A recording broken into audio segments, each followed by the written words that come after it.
central Weld County in northeastern Colorado until 2:30 p.m.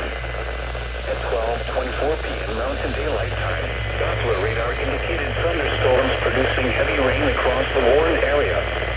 Between 2 and 3 inches of rain have fallen. Flash flooding is ongoing or expected to begin shortly. Hazard: flash flooding caused by thunderstorms. Source: radar. Impact: flash flooding of small creeks and streams, villages, roads, and poor drainage and low-lying areas. Some locations that will experience flash flooding include Ruggan and Masters. This includes the following streams and drainages: Lost Creek, South Flood River, East Lost Creek, Kiowa Creek, Mill Creek, Sand Creek, Rock Creek, and Jackrabbit Creek. Turn around. Don't drown when encountering flooded roads. Most of flood deaths occur in vehicles.